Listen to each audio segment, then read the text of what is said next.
Hello, welcome back. My name is Dr. Christopher Gennari, and this is Great Big History Podcast. In this episode, we do Indonesia from 1850 to 1930.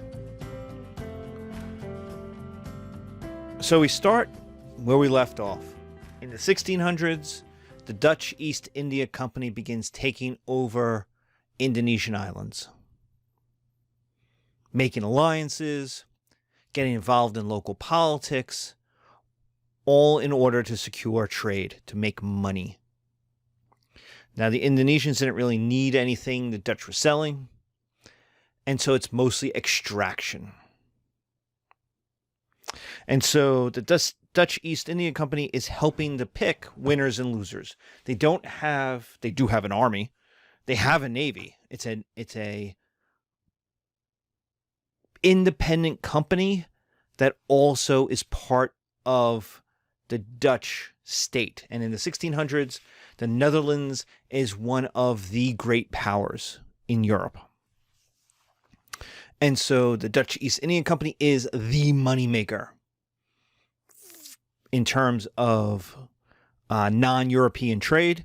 And so it gets a lot of cross benefit from the Dutch Republic, from the government.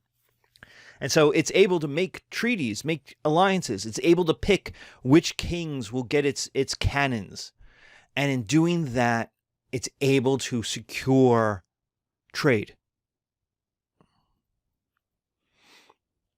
From 1800 to 1830, though, the Dutch become weak because of the Napoleonic Wars.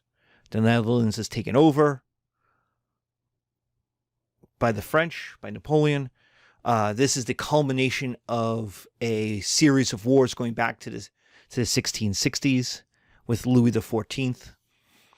In fact, it's really a culmination going back to the Dutch rebellion against Spain in the 80 Years' War in the 1580s.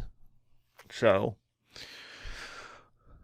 what this means is the Dutch are too weak. The Dutch East India Company doesn't have the money for new advances, for new ships. And the big winner is the English. Having defeated Napoleon, having to crush the French Navy, the big winner is the English. And so out in East Asia, that means Europeans are going to have to deal with the English. And so what the English and the Dutch do is basically divide up what becomes Malaysia and in Indonesia. They begin dividing up territories between themselves to keep the peace. Hey, there's enough. Everybody can make money. This is where the English will take over, say, Singapore and make it into a trading port.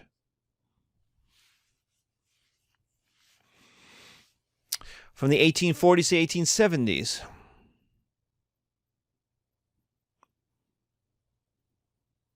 the Dutch actually concentrate on their colonies. They concentrate on their empire because they're hemmed in by France to their west, but a growing Prussia, Germany to the east.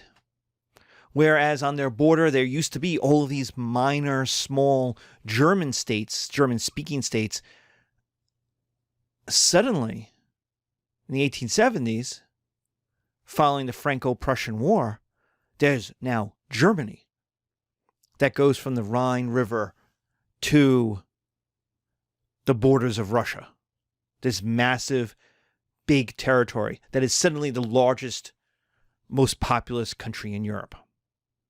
Most powerful, richest country in Europe. The Dutch can't compete with that. They can't compete with the French. We know that from the Napoleonic Wars. They can't compete with a united Germany. And so what they do is concentrate their armies in Indonesia. And so they begin to move inland, conquering places, making alliances, and creating the cultivation system. Now remember, there's still not that many Dutch. They don't want to live in Indonesia, and many of those who do go die. There's malaria, there's yellow fever, there's diseases, there's tropical diseases. So there's not that many Dutch. And so the Dutch can't do the work. And so what they do is create this cultivation system. The Indonesians have to deliver X amount of coffee, of tea, or rubber, or something bad happens.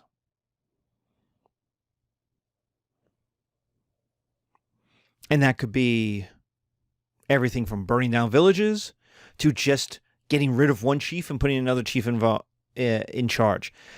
It's not as bad as what Leopold will be doing in the Congo, cutting off arms and cutting off feet and stuff. But it's not that much better. The Dutch are not particularly nice. The result is that so much coffee, so much tea, so much spices, and then rubber, which with industrialization becomes immensely important, equaled 25% of the Dutch budget. So the Dutch can't give up Indonesia. It's too much money. It's too profitable.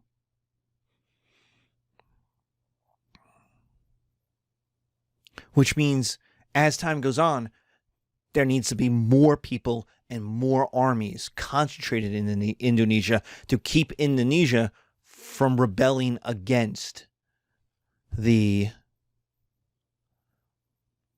Dutch.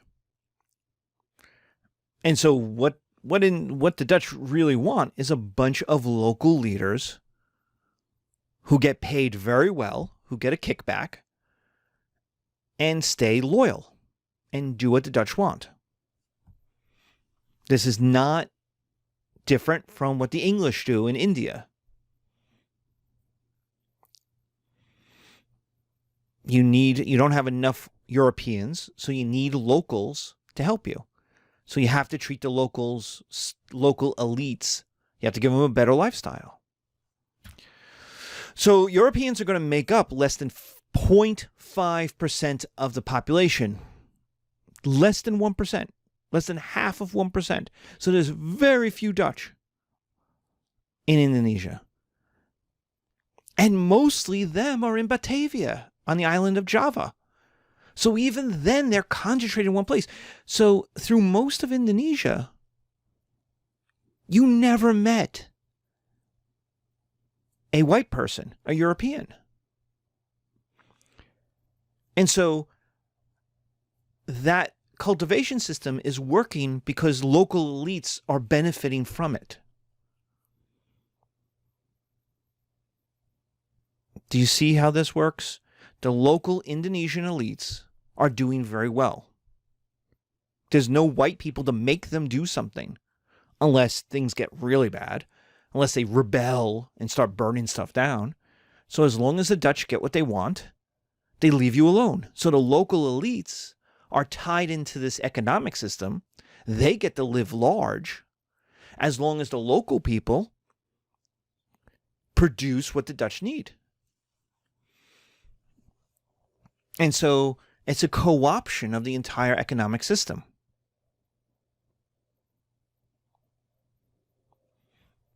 Now, if you've taken History 101 or 102, especially 102, you'll know that part of the argument for colonies is, well, we'll make you more civilized. We've talked about this. We've been talking about this in this class. And the Dutch don't really do that. The education they give is zero industrialization. It is zero independence. It is all about the economics that you're going to learn. So you're going to get educated, right? It's not philosophy. It's not theoretical physics. It's going to be in extraction. It is going to be in running a Dutch colony. It is going to be the middlemen for the Dutch. The Dutch are going to be in charge. And so Dutch education is going to be in this kind of middle level. And the entire economy is based upon extraction. Pulling things out. Tea, coffee, rubber, spices. And then in 1883, oil is discovered.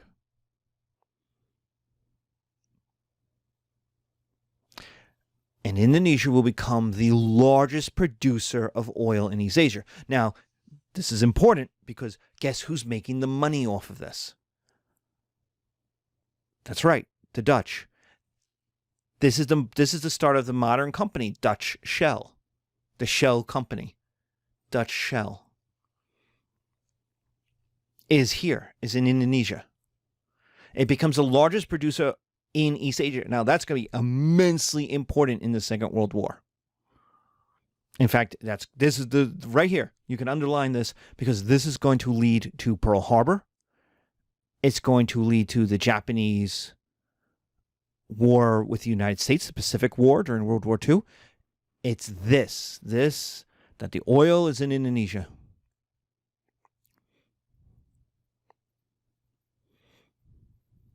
But notice how the economy is working. The economy is working on making the Dutch wealthy. The education they're producing is to help the Dutch become wealthy. And the money is about pulling Indonesians in off their farms, off their villages, to work for the Dutch and produce for the Dutch. So the entire economy of Indonesia, where before it was multifaceted with trade all over East Asia, is now being monopolized into one funnel, in one direction, back to Europe, back to the Netherlands.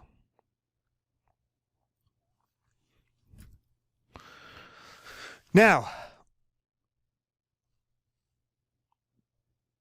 there are demands. Hey, you can't treat us this way. You can't treat us so bad.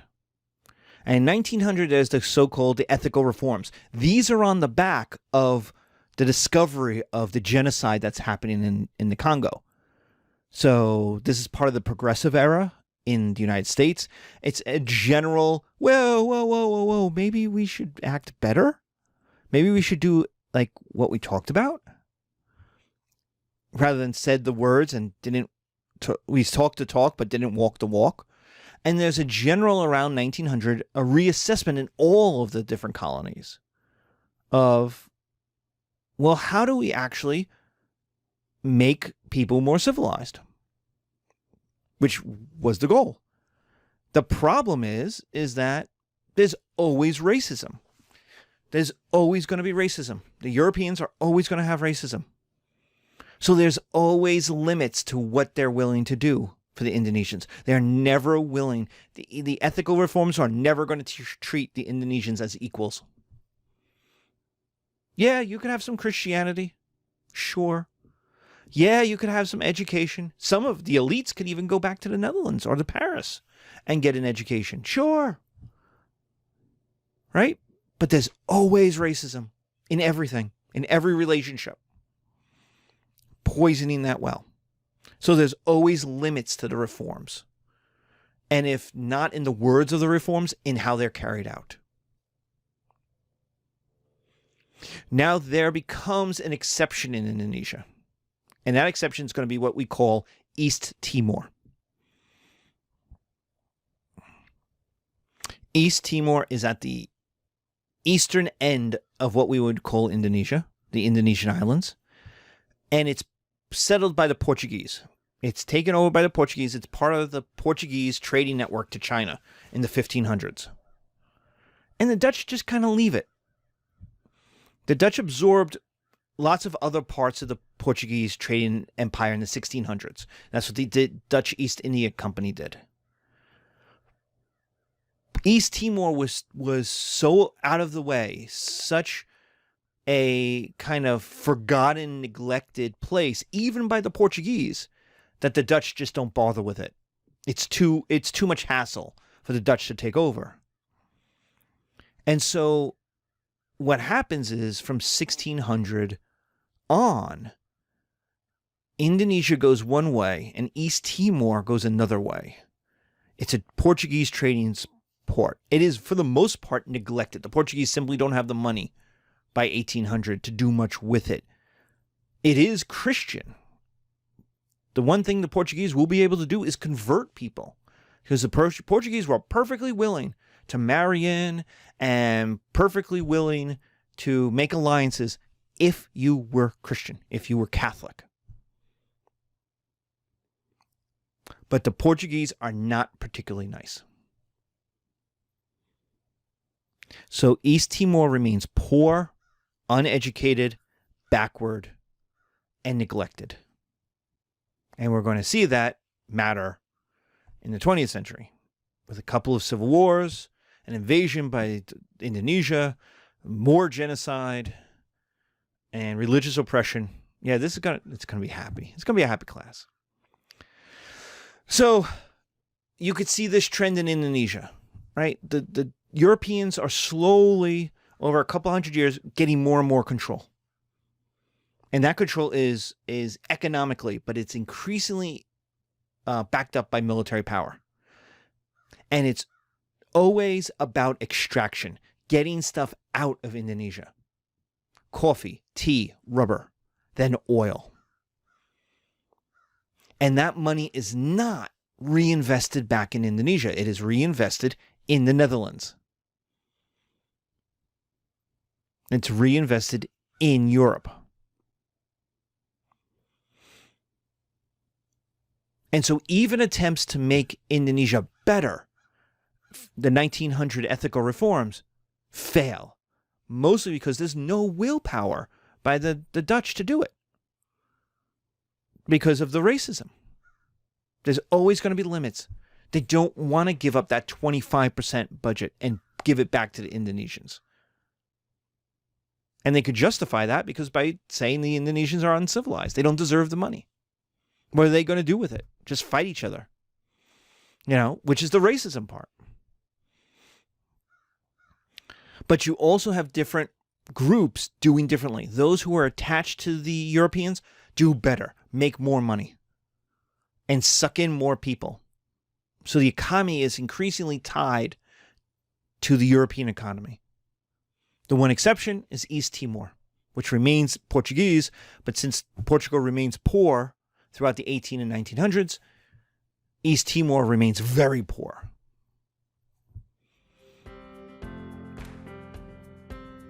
So that's where we will end Indonesia. Thank you very much. Be careful out there. See you soon.